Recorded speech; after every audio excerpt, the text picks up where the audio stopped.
Okay, so hello and welcome to another episode of our De Gruyter book presentations. My name is Rabea Rittgerodt and I'm the Senior Acquisitions Editor of De Gruyter's History Department. And I've been lucky enough to work with Jason on making his manuscript into a book over the last year. And that's why we're here today. We are talking about Professor Lantzer's latest book, Dwight Eisenhower and the Holocaust. As the title suggests, this book is about how Eisenhower's encounter with the Holocaust altered how he understood the Second World War and how it influenced how he led the United States during the Cold War. A little introduction of both discussants today. Professor Lantzer, the book author, is Assistant Director of the Butler University Honors Program and historian with research focusing on religion, politics, and law, and also, and I love that combination a lot, Disney. Joining him in today's discussion is Professor Matthew Stanard. Professor Stanard is a historian of modern European history with an emphasis on Europe's relations with the wider world, which makes him the perfect discussant and moderator of today's book talk. We will have time at the end of the talk to take questions, so please feel free to post them into the chat during the conversation. I'll read them out loud if you don't want to do that yourself in the end. Yeah, and now without further ado, I will leave the stage to the experts. Okay, great. Well, thank you for that introduction. Thank you for this wonderful opportunity. I'm so happy to meet you, Rabea, and also it's just great to see Jason. And I'm seeing the names populating the participants list, and I see some familiar names on there, several familiar names, and that's fantastic. I'm really happy to have been invited to do this, and it's also a good timing that we're doing this this week, considering that coming up in just a number of days is Holocaust Remembrance Day on January 27th, and so that this fits in perfectly into the calendar in that sense. So we're talking about, this is the actual book here, right here, which I was very lucky to get a copy of. Thank you for that, and had a chance to read it. And as with all of Jason's writings, it is a very well written book. It was a very I won't say it's an easy read, because some of the material that he covers is not easy reading, but it was easy to read in the sense that it's very well written. And I would say that even at times, the book is, the prose is beautiful, the way that it's structured, especially coming back at the end, beginning with this, a quote from Eisenhower at the Holocaust Memorial Museum in DC, and coming back to this right at the end of the book. So Jason really has a knack for writing, and it has demonstrated that once again here with this book. And I have to say also that it was a pleasure to read, in the sense that, well, how can I put this? So Jason is Dr. Lantzer is the author of this is his 8th book.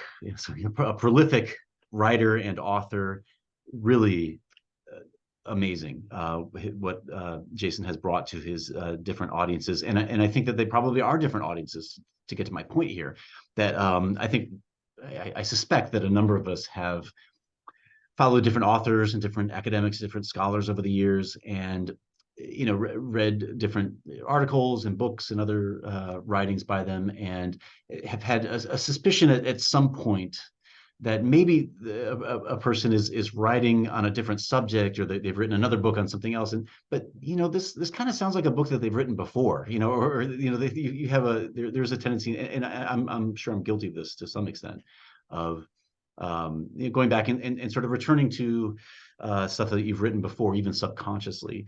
And what is really amazing, not only about this book, but about Jason's entire publishing record, is that he has tackled so many different subjects.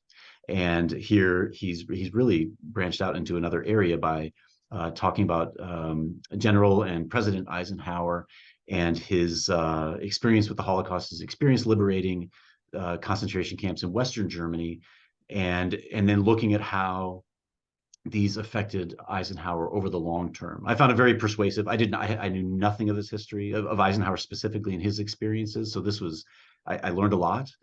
And not only does the book explained his experience in the liberation of the camps and in publicizing the importance, or publicizing the camps and stressing the importance of knowing something about them. The book does a fantastic job placing all of that in a broader context, or really telling a broader history, so that while the book is specialized and it's obviously based on some very in-depth research and writing, it's accessible to all kinds of audiences. So you can tell I'm a fan of the book.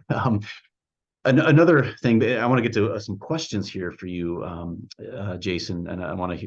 You can just keep, extolling my virtues, man. It's fine. Right. What else can I? What other one of these?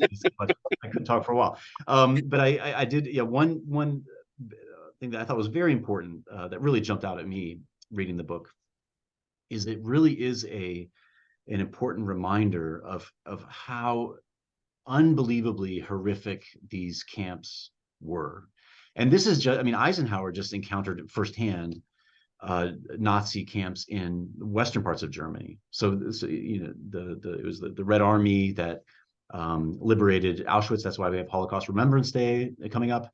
It marks the Red Army liberation of Auschwitz in January of 1945. And the Red Army encountered at least the remains of other death camps in the East. They'd been mostly destroyed by 1945. So the Americans and the British, the Free French and others just encountered concentration camps in the West. I mean, I don't want to say just concentration camps, but that's what they encountered. And the book really does a great job reminding us of how horrific those camps were. And I noted that on page 177 of the book that Jason, you write that the passage of time and the deaths of survivors here now in the 21st century have not, quote, dampened the event, meaning the Holocaust, have not dampened the event in our collective memories. And that was one. It's just one passage in the whole book, but it's one thing that I kind of took issue with. Not that I'm an expert in Holocaust memory, but I should say I'm at this point in 2024 maybe almost afraid that actually the passage of time is dampening for some people. I mean, globally, our collective memory of the Holocaust. I mean, polls suggest that, especially among younger people in the U.S. and elsewhere, that sometimes the lack of knowledge about the Holocaust is among some a certain percentage of the population, it's shocking. So back to the book, Eisenhower, as you describe him, he was a tough guy. I mean, he was a tough individual. His own son, you quote his son as having written, this is on page 13 of the preface or the introduction, that his own son said that that Eisenhower was 25% congenial and 75% cold-blooded. And I don't know what is more telling there, the 75% cold-blooded, or that a son would use the term congenial to describe their own father. I mean, that almost sounds sort of, for me, it's an odd choice of words for a son, if talking about somebody who's maybe warm or that kind of thing. So even his own son thought that he was a really tough guy. He used the term cold-blooded too. But the book makes really clear how Eisenhower goes to these camps, and how profoundly the experience affected him, which again drives home to me how horrific this entire phenomenon was of the Nazi camps, that they could have had such a great impact on this tough guy, not just at the moment, not just for a few weeks or months, but as the book describes, it affected him really deep down. Arguably for the rest of his life. So that's actually where I wanted to start with the questions, because to me, in a way, the book, it has elements of psychohistory to it. I mean, it's not I wouldn't say it's a huge part of the book, but you are talking about an individual and his psyche and how he was impacted emotionally, psychologically, maybe even subconsciously by this experience of having seen firsthand these concentration camps. But it's not a psychohistory. I wouldn't qualify it as that. It definitely has a biographical element to it. It is a history of a kind of the Holocaust and of the concentration camp system in Nazi Germany. So it has elements of European history. Of course, it's also, in a sense, a U.S. history. So there's a lot of different things going on in the book. what kind of book would you say it is? I mean, how would you describe the book? Yeah, to an audience.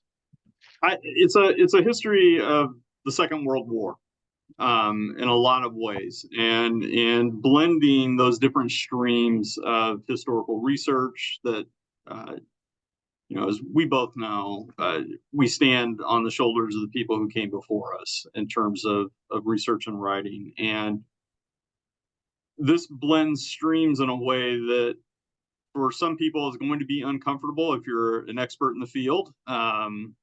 For others, it's going to be, and my intention was, when I sat down and really thought about intention, was that this is going to be a book that you don't have to be an expert in any of those one areas, but you can be drawn in and learn something about all those areas.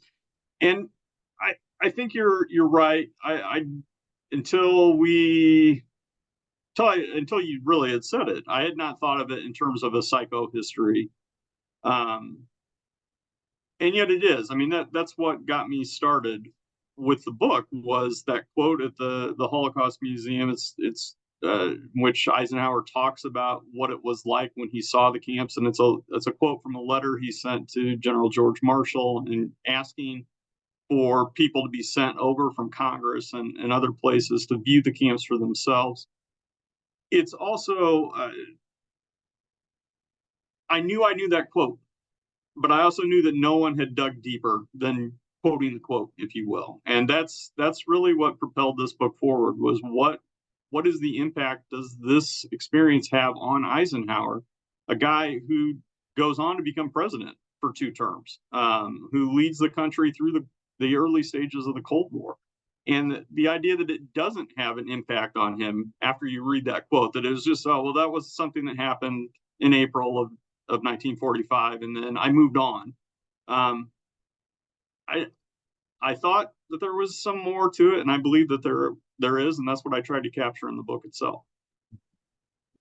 Yeah, I suspect, not being a historian of the U.S., but I suspect, just from what I know, that or have a sense that a lot of people still even today have this idea of Eisenhower as kind of this congenial, like as his son said, almost grandfatherly figure.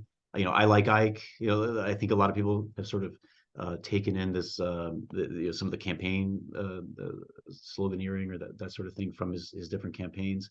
And a lot of people don't know, well, that he suffered heart trouble when he was president, or that he could really be a mean guy. I mean, with a lot of certain people could really be not a very nice person to be around at times. So yeah, there's another great element of the book, is that it brings more of Eisenhower to the reader, offering more insights into who he was in his presidency and the period between him running Operation Overlord and the end of the war and his presidency. The book also addresses that. We don't want to give the whole book away, because we want you want people to go out and get a copy of it.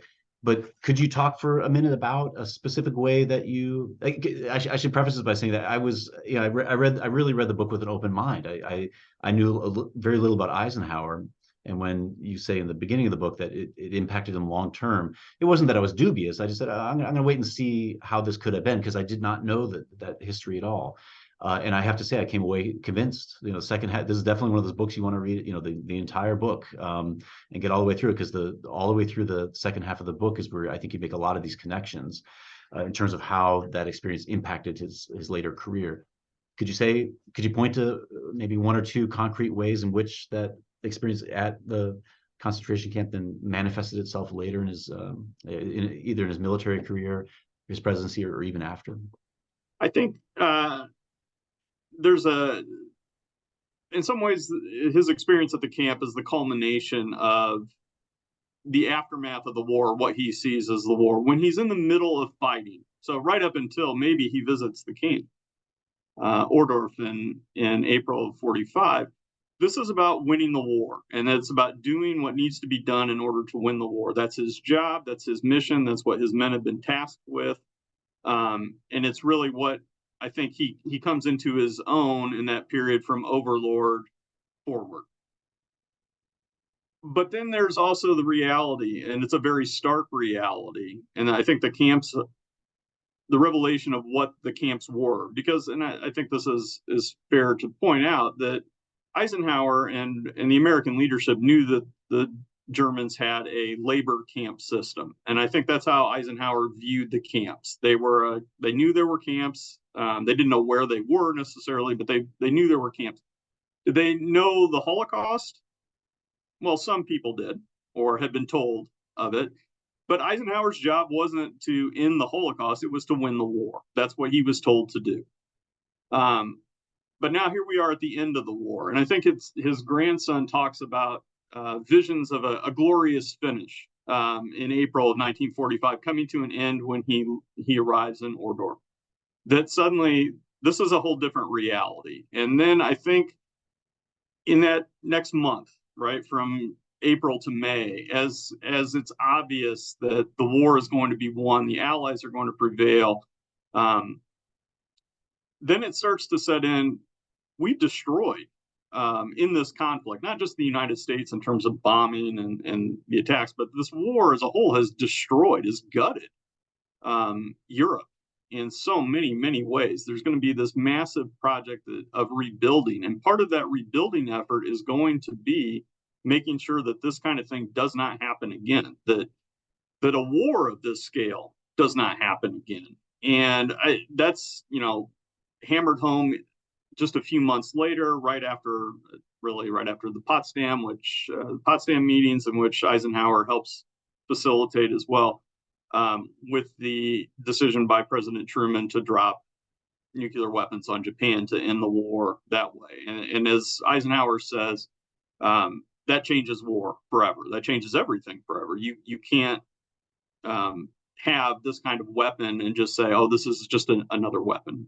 And this is after he's overseen an air campaign that devastates huge swaths of Germany. So the rebuilding, the making sure this kind of thing never happens again, just from a war standpoint, and then on top of it, to be witness to the Holocaust, and to know, as he quickly surmises, that this was a major part of what the Nazis were trying to do. Maybe it was what they were trying to do. And that can't be allowed to happen again either. And so it all fits into how he views the world coming out of the war, that it's a task of rebuilding, it's a task of creating institutions that make sure that this kind of conflict is never fought again. Great. Yeah, that was another remarkable aspect of the book, something that I learned. I guess I tend to view the history of the war from the vantage point of, sort of within Europe, broadly speaking. I had not considered the idea of, any soldiers showing up, say, U.S. soldiers showing up and being at this on the cusp of triumph after this, unbelievably destructive conflict. I mean, because that there's an element of almost euphoria at that moment. There can be, and the book points out how it shifts things, and there's no way around it. That his experience, what's seen can't be unseen. That kind of thing. That and as you said, it created a different kind of reality on the ground. They realized that this was something different than what we thought it was. Just hours before, before they visited these camps. So some of this is really tough stuff to read, and I was wondering if that was one of the biggest challenges in writing the book, was dealing with some of the testimonies. If I remember correctly, I think you point out that some of the other officers who were, very high-ranking officers who also visited these camps, some of them saw some stuff, saw one camp, briefly, and said, that's it. Like, I'm not going to see that again. Or they became physically ill. And again, the contrast with Eisenhower is pretty, or the Eisenhower's figure really stands out in the sense that he said, no, I'm going to see this stuff. This is what it is. And he kept at it, and then publicized it. So there is tough stuff within the book. What was that a challenge in writing the book, dealing with those kinds of materials, or bigger questions, what did you see as the biggest challenges? What were the biggest challenges that you faced as you were writing and researching the book? And let me interrupt you, and you haven't even started talking, by saying that I mean, questions from the the other folks who have joined us, the questions are welcome. I've been talking quite a bit here. Questions for everybody who's dialed in. You're more than welcome to ask those questions, and we can get those to Dr. Lantzer. But yeah, could you speak a little bit to the challenges that you faced? I think it was very overwhelming in ways I didn't anticipate, and in part because of the course of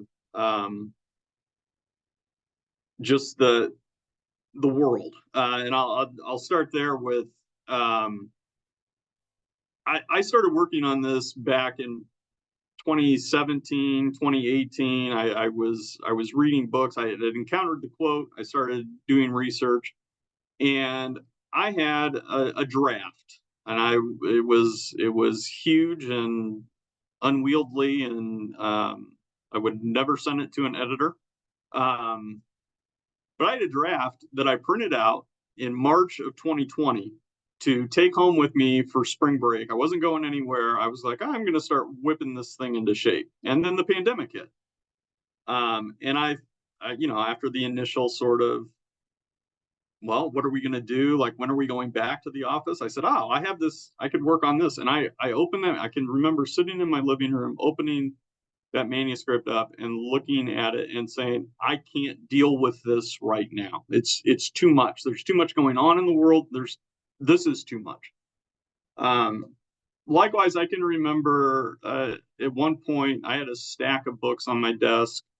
I'm going through, I'm sort of flagging things for notes to come back to. And I'd been at it. It was right before classes started, and I'd been at it for an hour or two. And these were all accounts of liberation of camps. And I had a student come in, a former student, and she just wanted to talk. And I can remember just being overjoyed that somebody, and this was before classes had started, overjoyed that somebody else had come in to break up what I was doing and give me an excuse to talk about anything else, which is, of course, ironic, because here we are talking about the book a couple of years later. So that was tough. It was also a fun intellectual challenge in that I knew about Eisenhower. I knew about World War II, especially from the American side of things, but I wanted to know as much as I could find. And so that meant finding new sources. It meant finding different accounts from authors I had never heard of before, but who are quite, reputable in their fields. It meant brushing up my German skills a little bit to read, and then beg one of my colleagues to make sure that my translations were somewhat accurate, as I was just to get the gist of what was being said. And even a little French. So those were rewarding challenges, though, in the end. And I think the book is better for those challenges, and for, in my mind at least, recognizing just how weighty this topic is. I don't think people who get involved with discussing the Holocaust spend very long just like, this is something I'm going to just put together real quick, because you can't. You're dealing with, the greatest crime of the 20th century. Great. Thank you. Can we turn to one of the questions that's come up in the chat here? I was about to suggest that too. I'll read them aloud. Yeah, if that's great. okay. Yeah.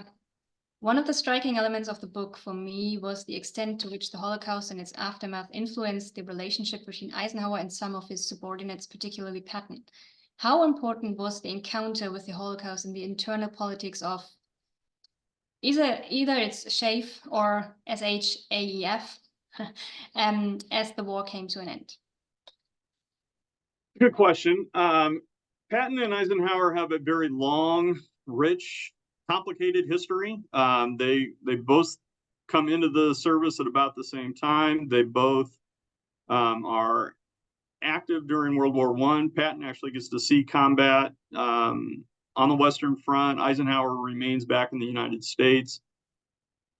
They both, in the immediate aftermath of the war, embrace the new technology of tanks, of armor, believing that to be sort of a future element. But whereas Patton will remain sort of that field commander, he's commanding forces on the ground. He's actually waging the battles. Eisenhower's track takes a different course, in that he becomes much more of a staff officer in the years that follow, and eventually he becomes Patton's boss. And so there's a constant balance in their relationship by 1943, 44, 45 of Patton wanting to use that old friendship and also the belief that he's actually the better general, to what Eisenhower is being forced to think of as a war on multiple levels, not just what George wants to do, but what needs to be done to win the entire war. And so I don't think Patton ever quite grasped just how complicated the relationship became. I think he often, if you read his diary and his letters, he thinks he can pull things over on Eisenhower, that Eisenhower will cave to what he wants to do. And a lot of times Eisenhower does, but it's because it's also what Eisenhower wants done, and he knows Patton is the best person to get said thing done.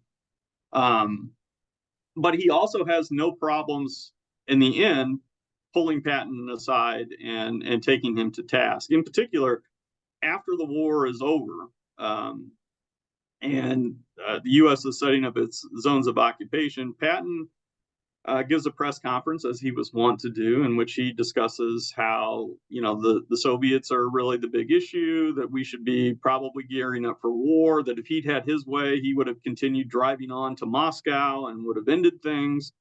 And that coupled with his lack, and this is one of those weird moments when you can really see you can compare the two men. They both view the camps. They both actually view the first camp together. Patton is revulsed. He's, as Matt hinted at, actually gets physically ill and doesn't look at everything that Eisenhower will look at. But Patton is also ready, because of his sort of pre-Cold War beliefs, his anti-communism, that it's okay if we go further and say, well, the Nazis were really just like the Democrats and the Republicans. They were just a political party. And for Eisenhower, after visiting the camps, there's no way you can do that. And that filters into how Patton was treating the displaced persons, including many Jews who had survived the Holocaust, in his zones. And Eisenhower eventually relieves him of command. We have a raised hand, and I'll guess that means that Madison wants to talk. So Great. Yeah. Hello, Matt. Hello, Jason. Can you hear me? Yes. Hi, Jim. Okay, hi. So I want to follow up on the earlier interesting discussion of writing, teaching, talking about difficult subjects, which is all over the world now. I think it's a major issue facing us all, not just in the history business. I want to ask Jason if you ever felt challenged to maybe have to pull some punches, that finding the right line between the absolutes of good and evil was too difficult, that you had to soft pedal something, or were tempted to soft pedal something, either about the Nazis or the German people, or about the Americans, or about the American military, which of course committed a fair number of its own atrocities, nothing like the Holocaust, but atrocities nonetheless. So, and this has to do, of course, with the presentation of history to the public, whether writing, speaking, or whatever, where I myself find it difficult sometimes to decide what to tell people. Well, it is, as you know, it can be tricky. And I think it's one of those things that is amplified even more when you are doing a biography, where the tendency, maybe you come to identify with your topic, your subject in some way. And when you are dealing with someone like an Eisenhower, who is a general who wins a war and then becomes president, and you're an American, you might gravitate towards the idea that, well, he was always good, he did everything right. And that part can be tricky, the sort of wanting to tell a warts and all story, but also having to figure out what are you going to focus on. And for me, with this book in particular, I made the effort to try and provide balance, but also to try and remember that this wasn't just a biography of Eisenhower. That the story is actually much bigger. This is Eisenhower's encounter with the Holocaust and what that means, and to always sort of pull the story back towards that. Was that a way to get around dealing with some tough things? I don't know. But presenting it to the wider audience, that has become, I think, a challenge in the world in which we live today. And this is something Matt hinted at earlier in terms of memory and of the Holocaust. And when you're confronted with Gen Z in the United States, with figures that are hard to believe, 20, 30, 40, 50% either doubting the Holocaust that happened or downplaying its results, or what did happen. Yeah, it happened, but it wasn't as bad as what you people are telling us. That's something when I was writing the book, I didn't anticipate seeing. In doing things like this, it is definitely something that's becoming more and more something that I feel like I have to confront.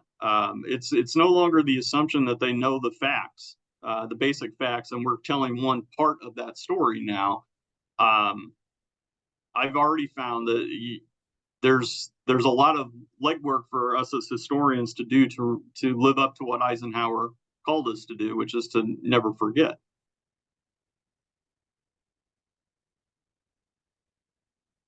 If it's okay, I asked people to send me messages on Twitter if they have any questions, but can't be here, and they did. And I'll just read one, maybe two.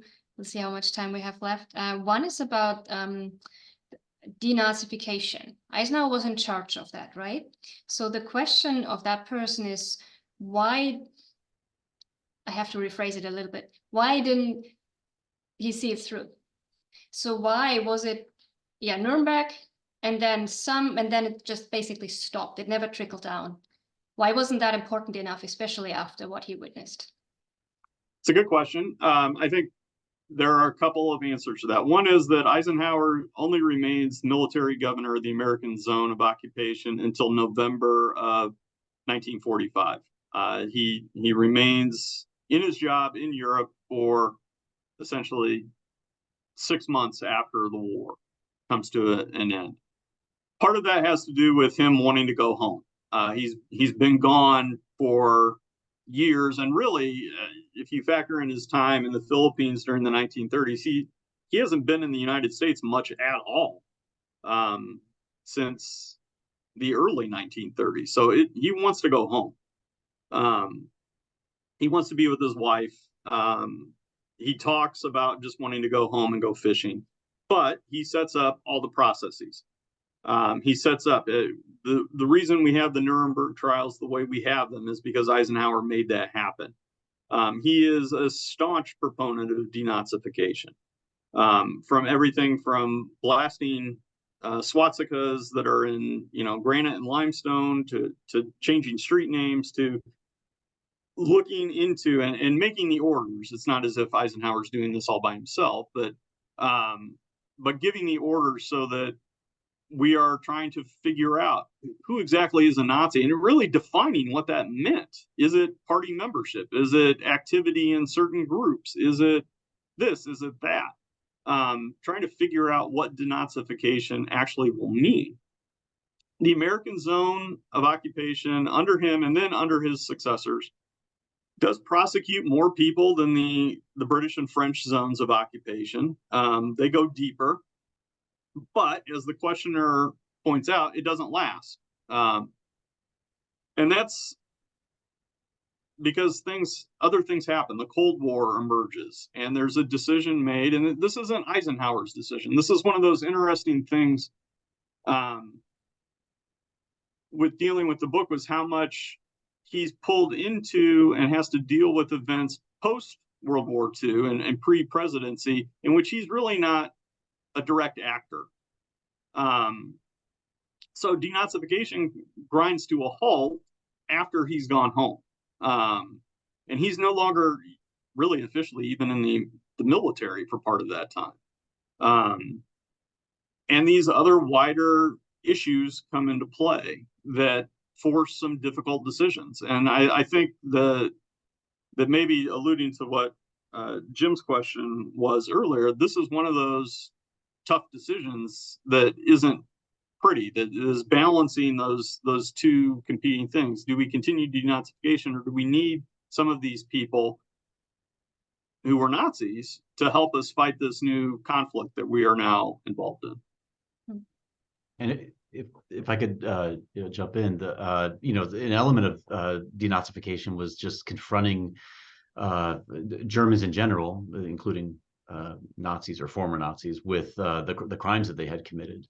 And I think it was, or at least I learned this, I think reading Tony Judd's book post-war, that that denazification ended up being terribly limited, but it just didn't work very well. And he pointed out how Americans and British occupying forces would force Germans to go to movies, that there were anti-Nazi movies, and a lot of people would just sit in the movie theater for however long the movie would last, half an hour, and just look away. They just didn't look at the screen for a while.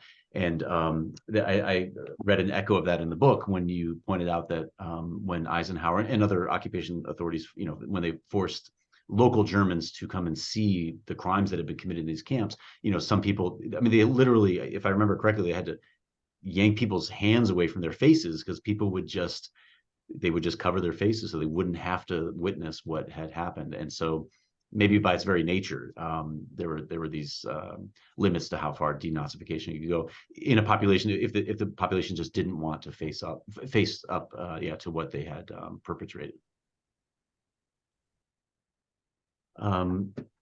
Another question. Can I jump in with a question? Another question here. So the book does, as I said earlier, does this great job tracing this long-term impact of the experience on Eisenhower's his views about the end of the war. Jason, you revisited that. How this really changed the thinking about what this war was about, and the need to avoid any kind of conflict like that again in the future. You trace these connections between his experience at Ohrdruf and elsewhere with his support for the state of Israel, his connections with Jewish Americans after the war. So you trace a number of these connections, which I think is a great strength to the book, to kind of maybe dig down on a specific thing, and maybe to put you a little bit on the spot. You talk about his actions as president and his efforts to carry out full desegregation, to make desegregation really happen in the military. You talk about his civil rights positions and how those might have related back to, or how they were connected back to, his wartime experience.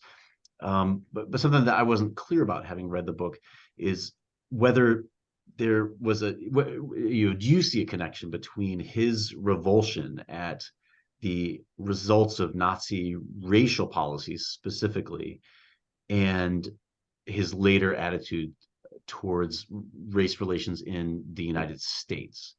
And I asked this in part because I didn't see it really clearly in the book. I don't know, and you'll tell us if there is a connection or not. But it also makes me again think about the European context. I know that there was they're among some people, especially among some colonized people in the European colonial empires, this, idea after World War II, especially among those, perhaps especially among those who had participated in fighting the war, like the Algerians who went and fought and died to liberate France.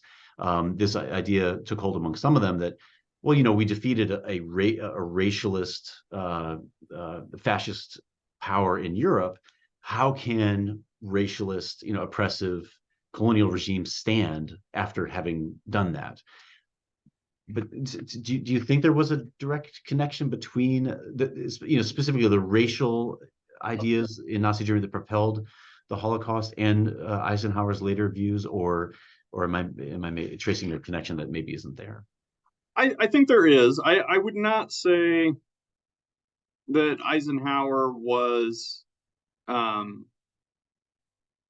he didn't exit the war having experienced it, having seen the camps, even with his interactions with African American soldiers. He didn't exit the war as a champion of desegregation. But I also think it challenged some of his attitudes and ideas. And he's also, he remains, even when he is commander-in-chief, once he becomes president, throughout that sort of post-war period, very much a military man, in the sense that if an order is given, it's to be carried out.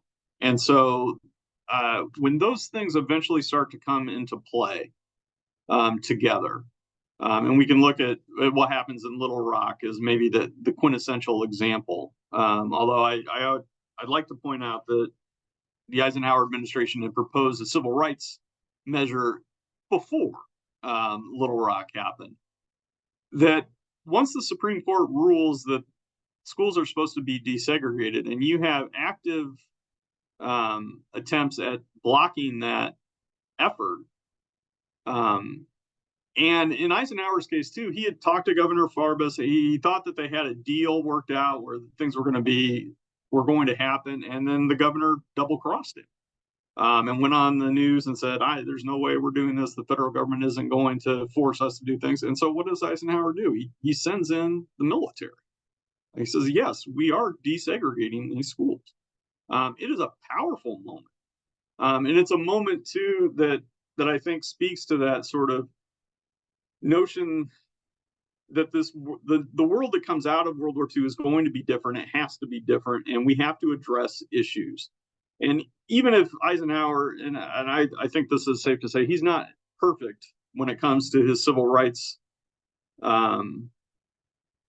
record, but he is leaps and bounds above what most of his predecessors had been, and really sets the stage in ways that, as other authors who have gone into this in much more detail would argue, sets the stage for what Kennedy and Johnson are able to do as a result. And probably deserves, and I think I would fall in this camp, he deserves more credit when it comes to the civil rights than he's often been given. All right. Do you have another question from Twitter that you'd like to ask? I have more questions, but why don't we turn to that one if you have another one? I have a couple more, but I'm not sure if they all will work within our time frame. And what we can do with those, I can post them we can post them on YouTube after we uploaded the video, and then you can both, or Jason alone, can answer them in there as well. Okay. So you get to ask yours. Okay. I mean, you might have kind of touched on this before, Jason, but in any case, you start working on a project like this, it takes years. And it's a whole process, and you've done this now a number of times. So you're an old hand. Were there surprises along the way, either in from a right, because the world that we're moving into with AI, and I mean publishing has been constantly changing over your career, and either in terms of the actual publication of the book itself, or surprises that arose as you're doing the research for it and the writing of it? I'll tackle both those. And we'll start with the research. On the research side of things, a couple of things come to mind. One is just and this is a revolution that's happened in our lifetime. The availability of so many sources electronically. Not that it precludes archival visits, because not everything's been digitized, and nor will it ever be, likely.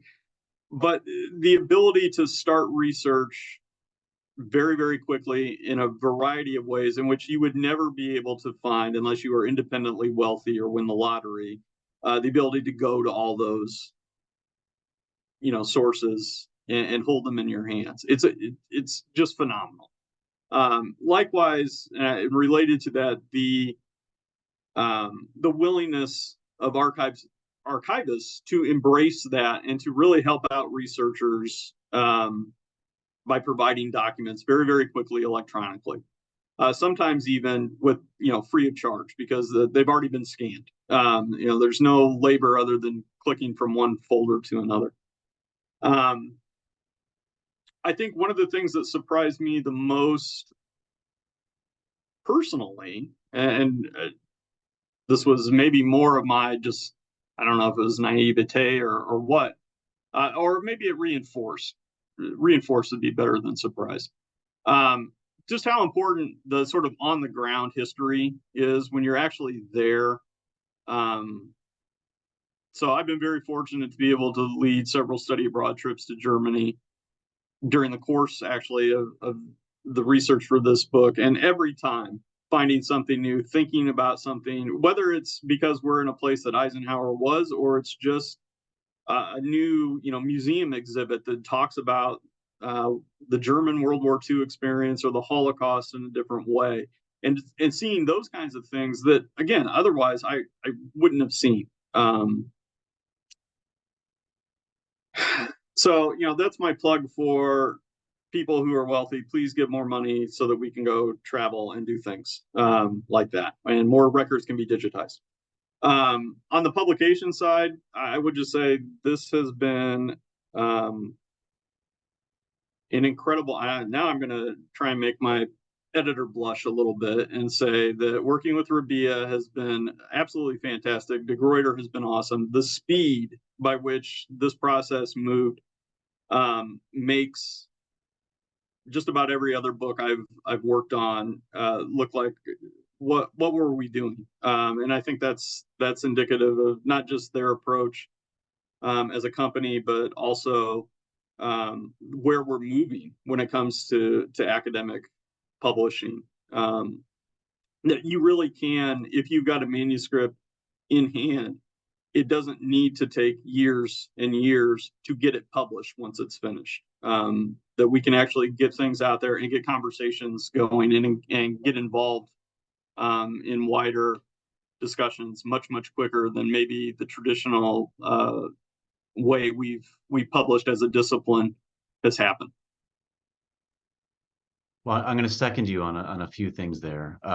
We'll start with the last thing about the book itself. I mean, it is. I love books. As probably we all do. But I mean, this really is a.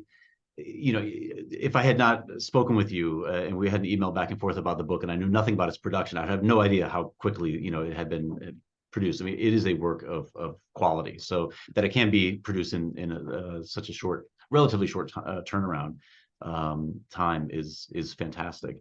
I also second your point about wealthy, independently wealthy people giving money for travel abroad and for digitizing things. And I'm glad what you said about the archives as well, because I mean, it really is sort of this brave new world that we're going into with artificial intelligence, and it's not just historians who are wondering whether our jobs are going to be here, and editors and others who are wondering whether we're going to even have a job or even be here in a short period of time. But it is a preoccupation at the moment, and I'm glad to hear what you said. And your book, it really did remind me of this as I was reading it, that historians and academics and scholars and publishing houses have a real important role of bringing stuff to the public. I mean, you've created new knowledge here with this book, and this is an important thing. And I think to some podcasts and other times that I've heard AI enthusiasts talk about AI, just gushing about its possibilities. And at least what I've heard oftentimes is this idea that everything that we know, like human existence, our human knowledge, it's already out there. And ChatGPT and other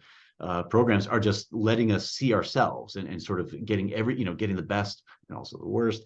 They tend not to talk about that very much, but it's allowing us to plug into everything that we know. And it's simply untrue. I mean, yes, a lot of stuff has been digitized, but like you said, I mean, tons of stuff. And I'm thinking about my research in Europe. There's stuff that's locked away. And that's, of course, that's just the tip of the iceberg of what actually happened. We know that as historians, the archive written records are just a bit of what actually transpired. And it is our job to go out there and get that stuff. And we don't already know everything that we knew in the past. It takes a lot of hard work to get in there and dig around and get that stuff and produce new knowledge. And again, I can just commend you on having done that with this book.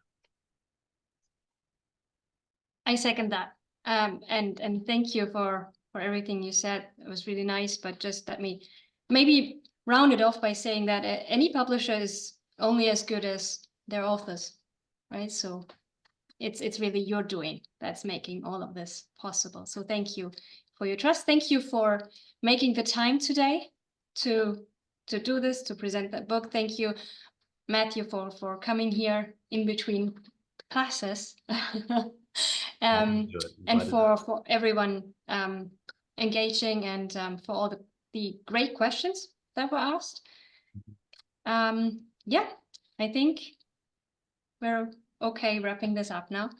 Okay, great. And I suppose that if participants, I mean, some of them know Jason, but if they don't, they know how to reach out to him at Butler, and they can shoot him an email, or like you're saying earlier, there's other ways that you can get questions out there and get answers. So I'm going to volunteer Jason here to answer those questions by email or otherwise, should there be questions that people had that weren't answered here today. Exactly. Brilliant. Yeah, it shouldn't be too long until this video is up, and then we can all look at the chat there and answer questions online. Very good. All right. Okay. Well, thank you, everyone. Thank you so much. Thank you, Rabea. Yeah, thank you very much. Thanks, Jason. Thanks. Have Take a care, great everyone. Monday. Great. Bye-bye.